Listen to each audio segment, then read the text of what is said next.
Fantastic. Hello, everyone, and welcome to the eLearn Hot Seat. My name's Ladek. I'm coming to you from OpenLMS. And today I'm super excited to have I wanted to give you some sort of great title, but a fantastic guest today with Laura Warnier. Yes, perfect. No, it's so close, but my French is terrible. Laura, you are the Chief Growth Officer for a company that we've been following very, very closely for quite some time now. The company is called GoStudent. You joined them back in 2018, but as I do with all of my guests here on the hot seat, can you just give us the 30 seconds, the 60 seconds on who you are and what you do for GoStudent? Yes, so I'm Laura. So I'm actually from Belgium. I joined actually GoStudent now 3 years ago. So at the early days of the company, so I joined as the second full-time employee. So when I joined, there was only a couple of developers who were like freelancers and students. And I joined the company to actually develop the whole commercial strategy. So building our customer acquisition machine, as we like to say it. So the whole sales and marketing department. And then in 2020, so we raised actually our Series A with Left Lane Capital and DN Capital. And thanks to this investment, I actually was responsible to launch GoStudent outside of our home market. So our home market, which is Germany, Austria, and Switzerland. And because I'm a French speaker, we started with France and Belgium, and then Spain. And then I built a team that enabled us actually to launch GoStudent in 15 markets last year, in Europe, Russia, Turkey, Canada also, and Latin America. Wow. That's what you did in the afternoon, right? Like you're like, wait until next week. That's amazing. That's an incredible. Like I said, we've been watching GoStudent for a while. The growth of the company obviously accelerated across because of the pandemic as well. But it's just, all of the pieces came together. But you've got a product that works, and people are really excited about it. I want to remind everybody that we're live here if you're on Facebook, if you're on LinkedIn, if you're on YouTube and you're watching us. We can take your questions. So, throw them in the live chat there. Your questions for Laura and GoStudent. We'll try to answer them if we can, but please do participate. It'd be fantastic.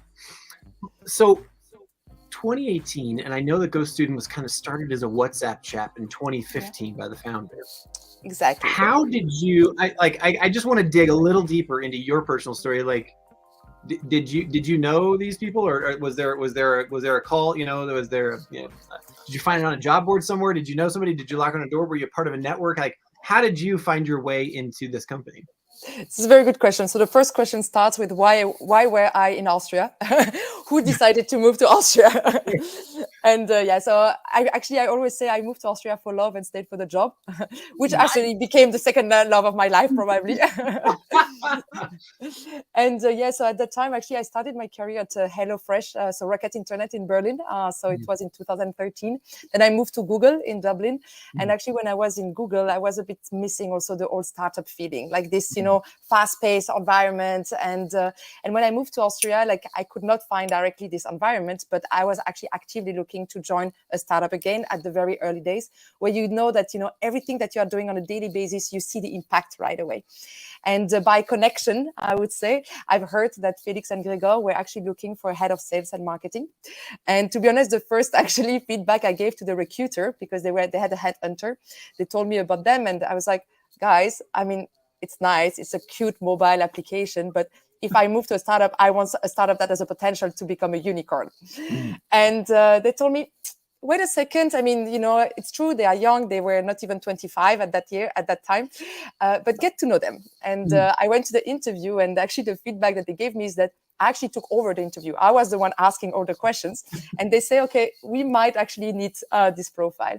And why for me it was actually interesting is that, so I come from a family where my father is an entrepreneur, and my mother used to be a teacher of English, and then became actually a head teacher in a high school. And I would say that I've been educated in these two environments where you need to be bold, you need to go outside of the rules, you need to build something, and at the same time where education matters, and also international, because she taught me English quite early in my days. And so I was like, GoStudent makes sense. And then since then, it evolved quite a lot. So as you say, from it was a homeschooling chat when they started in 2015. It was just actually a WhatsApp group with some friends that developed into a mobile application But then in 2018, what they have realized is that the mobile application that they had built from a business perspective, a business model, a monetization would not have been that easy. And then the students were asking for one-on-one tutoring. And so they use actually the community. So the application that they had developed back in the days was a community of tutors, mainly university students, who were helping high school students with any questions. So they could write, like, hey, this is my homework. I'm blocked with that exercise. Can someone help me? And so what they did is like they used this network of tutors who were answering all those questions. They moved them on the online classroom. They matched with the student. But what they realized at that time is that selling directly to the student, it didn't make sense because the student didn't want to spend, like 20 euros on tutoring, on an extra 1 hour of mathematics. They wanted to have the tutoring session maybe, but not to pay for it. And so I arrived to actually work on a strategy to target the parents with marketing campaigns and how to convince actually the parents. And back in the days, it was actually convincing the parents not to take tutoring classes because we're using mainly search campaigns. So parents were actively searching for a tutor, but to actually convince them to do it online, because back in the days, we had around 30% of the parents were contacting the first time who did not even want to try out online tutoring. And this completely changed after COVID. Yeah, I'm sure. I want to take the story where you're going right there, but I want to pause. I want to pivot just 1 second because you put something very interesting on the table that I think I see play out a lot, and that is the challenge of entrepreneur, fast-paced, next generation startup, future looking, and school, academia, left, not necessarily, but systematic and, machinery that moves, let's just be honest, usually relatively slow. Yes.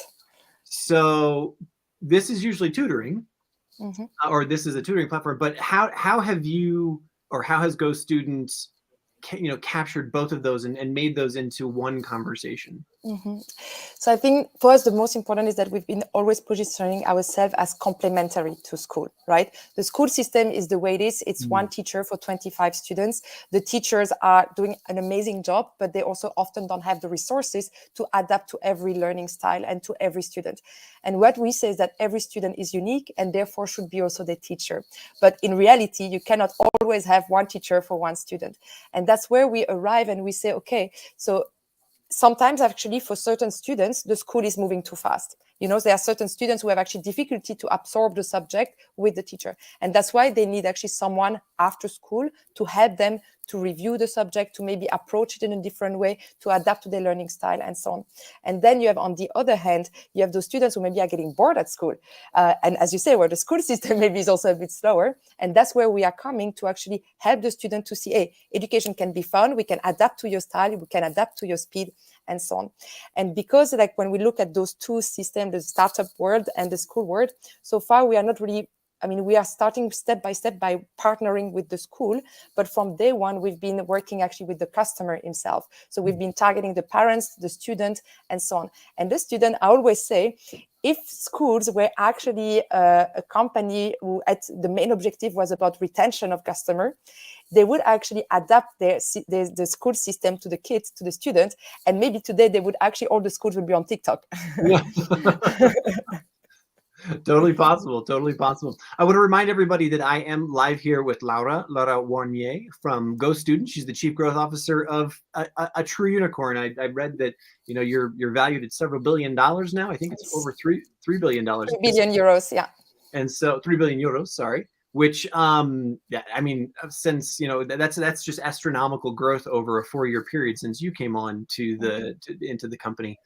We were talking earlier about sort of that path from WhatsApp group, this sort of, let me just say, call it innocent, is this sort of innocent, helpful, like group to sort of help to, wow, this kind of grew. And, students were starting to get real help from college students to high school students.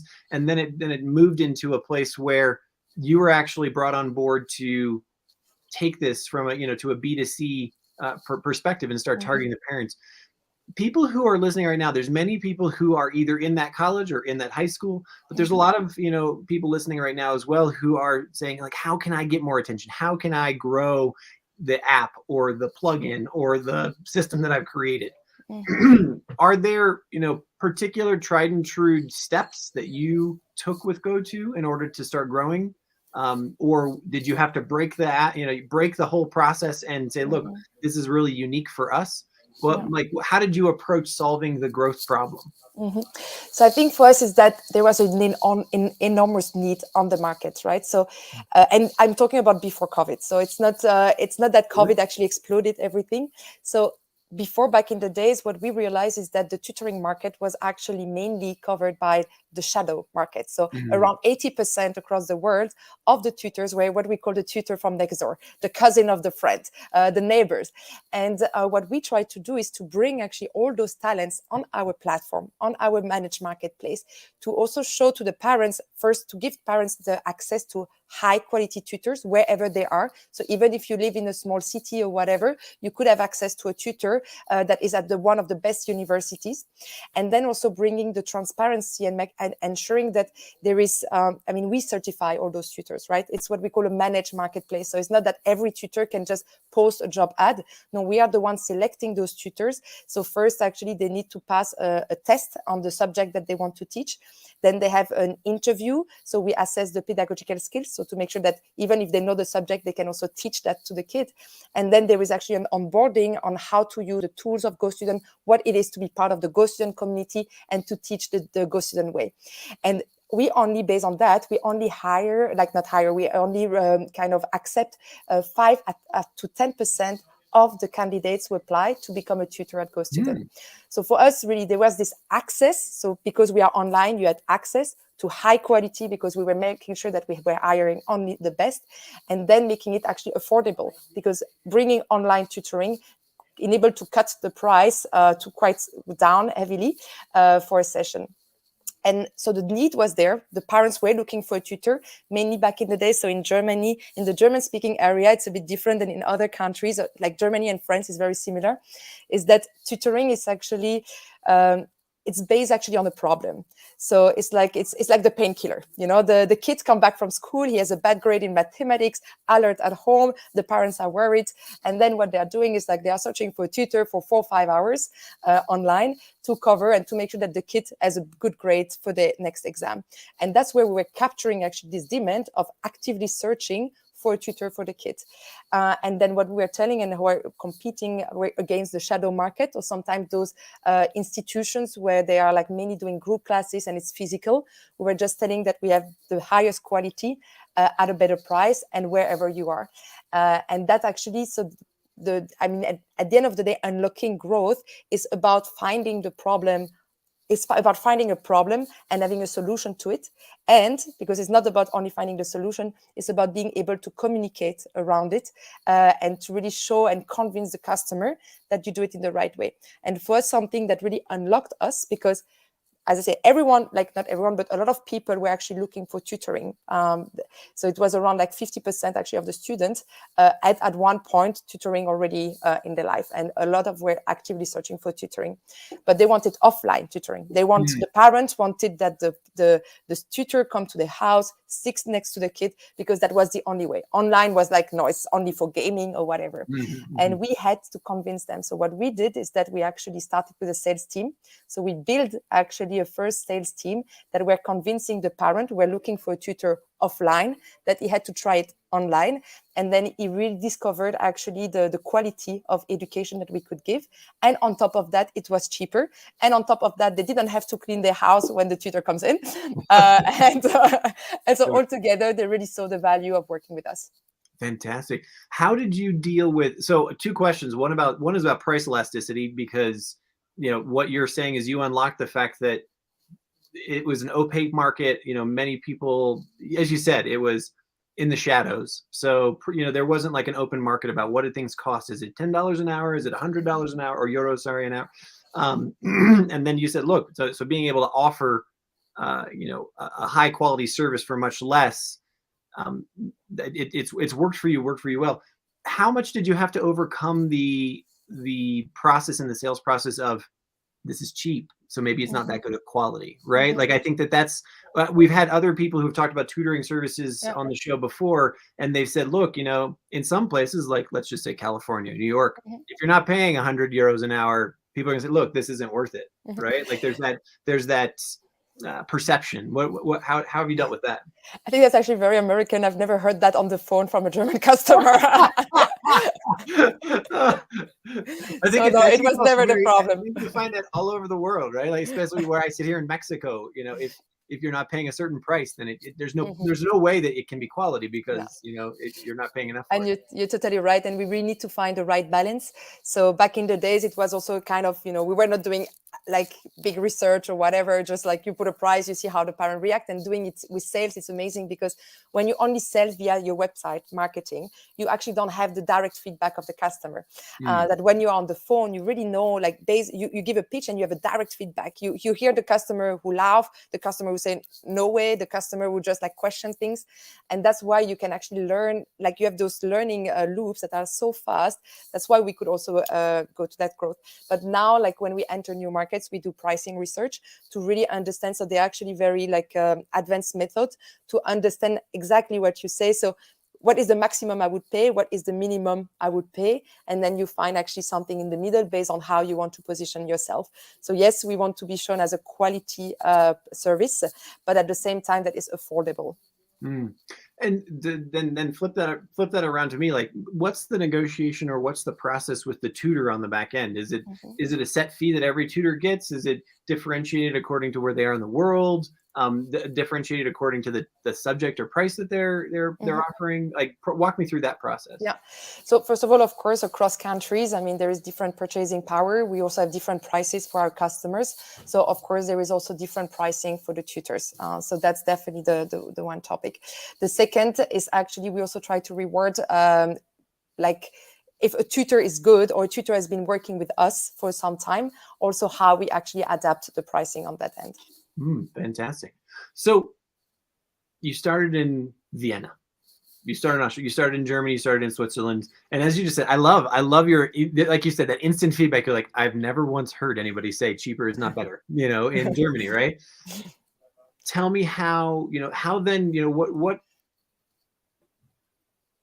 you need to do to, as you say, unlock France, a different culture, Spain, a different culture, and then you're moving out into the Americas, Canada, and other parts of Europe and beyond. What are the different cultural considerations that you need to look at? And then, I mean, let's talk school systems. Like, how do you even talk about different school systems? Like, walk me through some of that complexity. Yeah. So one actually of our main benefit, like one of our main, like I would say, advantage is that, so we are a very centralized company in the way that we are operating. So the structure of the different departments, how marketing is experiencing and so on. But at the same time, we're also very local because all the operations, they're actually in all the local countries. So we have an office in Lyon in France. We have an office in London in the UK, in Toronto and in Vancouver in Canada, and so on. And this actually enables us, and that's one actually of the success of our international expansion, is that we have a country manager for every country who is actually 90% of the time born in that country, who knows the education system, who speaks the language, who is himself actually could even potentially be one of our customers, and we have some of them. And they're actually the one who are going to tell us, okay, at the beginning, these are the 20% of the strategy that need to be localized. In some markets, it's adding a few different subjects. It can be also the way we are pitching to the customers. Like you have some customers, I don't know, like maybe in Germany or whatever, they will not expect to have chit chat on the phone before starting the sales conversation. That in Mexico, that would be maybe completely different, that they would expect first to get to know each other before we go down to business. Or for example, also you have a customer in Mexico who often doesn't like to say no. So they would say yes, yes, and then they would never reply at one point, pick up the phone. That a Dutch person would tell you straight away, no, I don't care. Goodbye. Not for me. So these are a bit of those subtleties that we identified, and very quickly, thanks to our country manager, and we adapt a bit the messaging on the marketing side or the pitch actually for sales. But then what we also look at is, of course, like what are parents expecting from a tutor side. And this will sometimes change a bit across the world and mainly actually across the customer segment. So it's not only about a person who is in Canada versus a person in Turkey, but it's more about what we call customer segmentation at the end of the day. And we have consumer insights team who are making those research. And what we see is that you have some customers where they are completely detached, for example, of the education. For them, I don't know, it's a public topic, the government is taking care, so why should I be involved? My kid is doing okay, should be fine. Or then you have, on the other hand, the customers were like super high achiever. They maybe themselves already have a good education, but they want even more for the kids. They are pushing the kid to the next level. And so what they do is like, it's not they are looking for a tutor because the kid has an issue in mathematics, but more because they just want to develop the full potential of the kid. And I always make this kind of like image of tutoring versus actually sport. So in sport, you have the kids who, so you come back from Christmas or Thanksgiving for the Americans, and you have eaten a bit too much, and then it's like, it's time to maybe go to the gym, and then you start having a subscription to the gym, and you just have a problem, and then you try to find a solution. And that's, for example, what's the market in Germany, is that there is a bad grades coming back from school, and then we need to find a solution.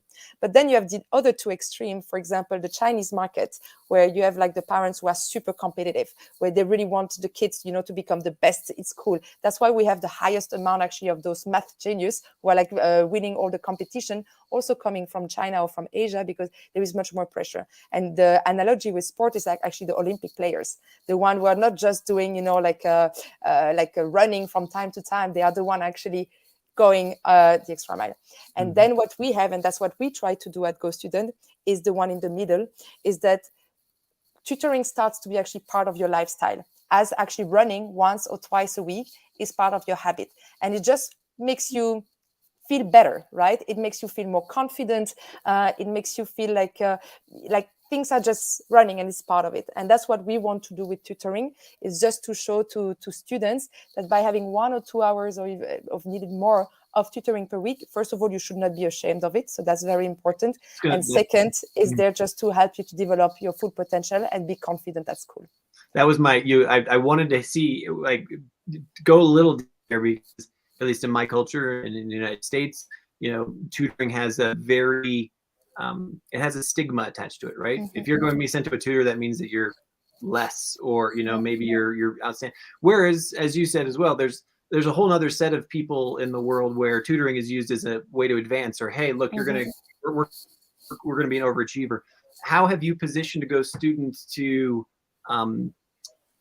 address those issues of stigma, or hey, look, this is, because it sounds like, hey, this is fun. Like, this is, I mean, especially with your energy, it's so infectious. It's just, how have you guys positioned in that way? Exactly. So that's a bit also the way we are presenting our brand, right? I mean, you have on the one hand the blue, which is this very confident color, this calming, this, I'm relaxed, I have everything under control. And then you have the yellow, the energy, the learning can be fun. And that's actually the way that we are trying to communicate with the customers, for the customer and the student to be part of a community, the tutor to be part of a community, and to see that, it's not being ashamed of having tutoring. It's like you even go to school maybe with your hoodie, because that the GoStudent hoodie, because you're proud of being part of the GoStudent culture. Interesting. What about moving, I guess it's not a market, but expanding the market? I mean, mostly what we've talked about right now is that high school or a K through 12 student, where a tutor could help them either from a university or not. Is there a vision to move into kind of a lifelong learner profile as well, for adults, for corporations, those kinds of things? What I love at GoStudent is that we don't have any limit. So only actually limitation of time and resources. We are building the #1 global school, right? To enable the full potential of every student. A student starts at the age of 1 day until the end of these days. Right now, we are tackling mainly the K-12 market, because that's where we saw that there was actually the biggest need, and that there was also like a hole in the market where in many countries, actually, this need was not addressed in the way that we're doing it. But we are definitely open to see actually how we're going to build this #1 global school. How important have partnerships been? You've described, setting up a country manager, the pre-market research that you do before you enter a new market, and then understanding where you're going. But is GoStudent now also partnering with universities, with schools? Like how does your delivery? In the initial stages, it was a network of friends, and then it kind of built out. I'm just kind of wondering, have you started to build partnerships? How has that affected your churn with tutors and those kinds of things? Yeah, good question. We are still actually at the, I mean, like everything I would say at GoStudent, we are still at the very early days, and partnership is part of it. So partnership, we see it actually in the whole ecosystem. So it's how you are partnering with schools. That's one area. Then it's like how you are partnering actually with the government, how you are partnering also with, I mean, companies. Because, for example, on the company side, I mean, we have like millions of employees who, when they come back from home, from work, you know, they are tired. They just want to enjoy actually quality time with their family. And it's how companies are actually supporting their employees to actually give tutoring session, for example, to the kids of the employees. So the employee, when he come back home, his day is over, he enjoy quality time, he's completely relaxed and re-energized for the day afterwards.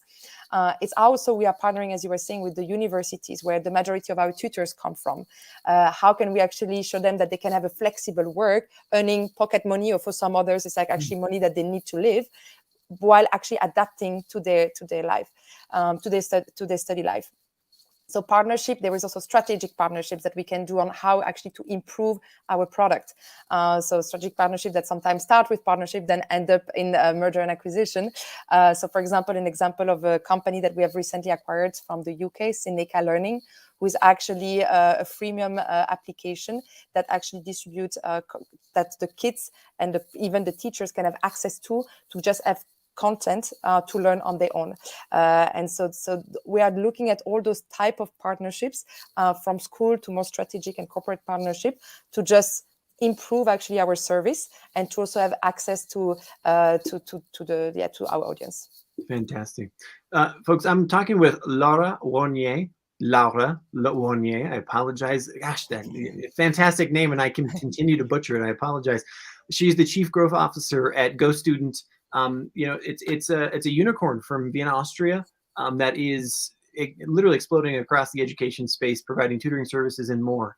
If you do have a question for us, please put it in the chat. We'd love to see it. And if you're listening to the recording of this, put it in the, you know, put your question in there anyway, because we do see them and we'd love to connect with you. Laura, where I would like to ask you next is to open the kimono a little bit, if you're willing. As you've characterized things right now, you know, things move so fast and you've had a ton of success. Where have you fallen, or what, you know, where have you run into the road, or where have, you know, I'd love to hear one or two examples of a challenge that you faced, especially in your growth operation, where you're like, oh, that didn't work, you know? And so we can learn from that, and maybe like how you pivot from those types of situations. I can give you two main examples. So really that I experienced myself. So on the one hand, for example, the marketing team. So until actually the end of 2020, there was 5 people in the marketing team, and we actually completely exploded this team in 2021 because of the growth that we have experienced. So we had actually we experienced a 700% year-on-year growth from 2021 to from beginning of 2021 to the end of 2021, and we actually were a bit too late to hire all those people. So first we actually had to move our marketing headquarters in Berlin, because that's where we could find the talents who have seen and experienced hyper growth, because there is a lot of startups there. And then, you know, it takes time to find those talents, because one thing that I'm known for is to be very picky with the people that I am hiring. And in marketing, you are looking for expertise, but you're also looking for culture fit. And those are two very important topics. So these actually, we were a bit too late, I would say, at the beginning. So we had to really ramp up very fast to be able to actually face the growth that we were going to have. So one of my main learnings was to be a bit more, to forecast a bit more what's coming next. It's always easier to say afterwards, because when you're in this hyper growth phase, you sometimes have even kind of the wall below you and you're just trying to push it and to push it. And I think that, sometimes it's so important to take a step back and think, okay, where do we see ourselves? And it's not about 2 or 3 years time. It's sometimes just, where do we see ourselves in 3 months? And do we have the resources internally to make it happen? And the second thing actually was around international expansion. So how we actually work a bit more on analyzing also the markets upfront, and also getting a bit more prepared, because at the beginning it was not an issue for us we were super agile. You know, when the company is actually, when we launched the French market, we're 100 people in the company. So we were super agile on what needed to be adapted for the French market. But when we launched our 20-second market end of last year, we are in a complete different environment, right? We have 1,500 employees. We have a structure that is much more complex. We have battles between priorities, I would say. And there we also learn how to prepare a bit more upfront to make sure that all the teams that need to work with us are ready for the localization that is required for entering this market. Wow, thanks for sharing this. I really appreciate that. I know that for many people, what's the also the definition of hypergrowth, right? For many of us, getting a couple extra customers, or getting a few more people who use our app, or a few more students in my classroom, that's a huge accomplishment, or a few people downloading my course. At what stage do you do you consider that you've moved into a hypergrowth, and what are the critical pieces that how do you change in terms of what do you focus on when you're dealing with hypergrowth? Is it total adaptability? Is it is a total Scrum process, or Agile process? Like what button do you push when you move into that hypergrowth stage? I would say actually my definition of hypergrowth is when you start losing control and you start getting frustrated. And it really gets together because you are growing so fast that, like what you used to maybe have a team of 10 people, 20 people. You knew everything they were working on. You knew every euro where every euro was spent. You knew every marketing material, whatever. And then suddenly you are just growing, and you know that if you would actually if you would try to get to know everything that's happening in your team, you would actually slow down the company. So you need to work on yourself and say, okay, I just need to accept that I trust my people, that I don't know, that sometimes, the CEO, the investors ask me a question about, for example, marketing or international expansion, and I just don't know because I haven't asked.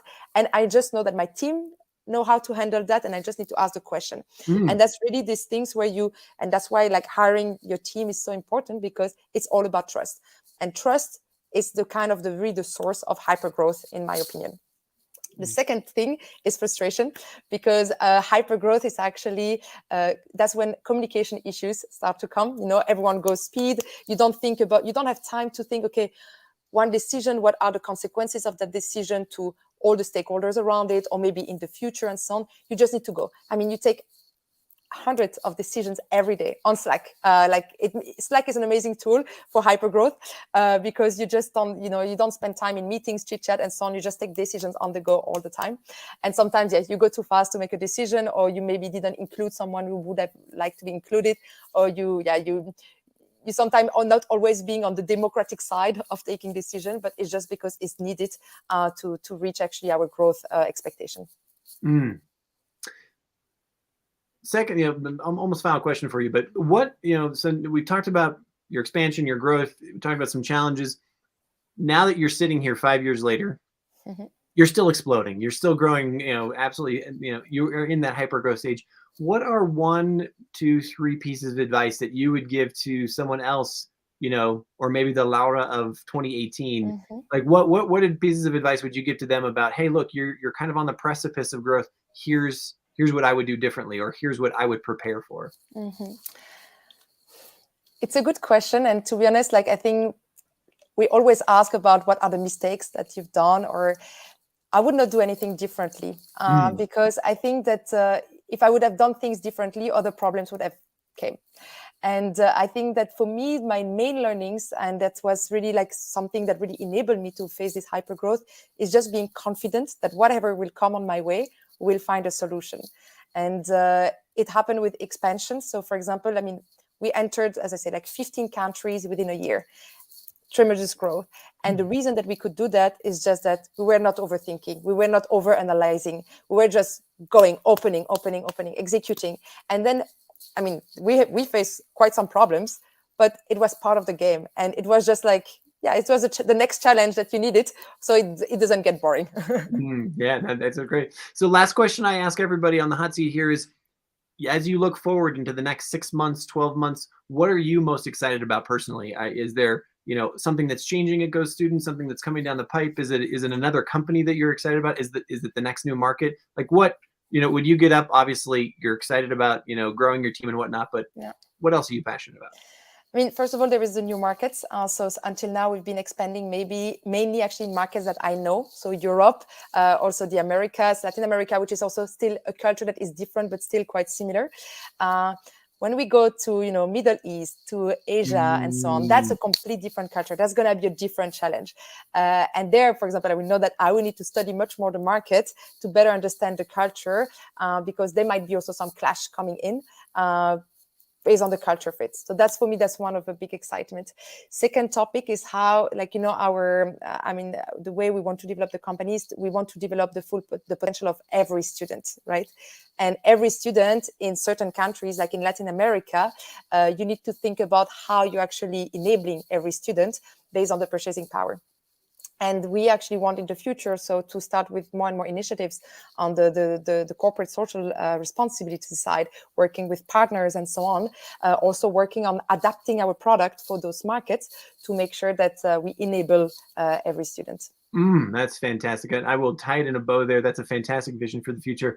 Laura Warnier, Chief Growth Officer of GoStudent, a unicorn EdTech company out of Vienna, Austria. Thank you so much for taking 30 minutes out of your day today to talk with us. I wish you all the luck, and I know that we're going to see Felix in our EdTech session for the eLearn Success Summit in July. Perfect. So that'll be our next touch point. But thank you so much. I wish you the best day. Thank you, Stephen, for the invitation. Bye-bye.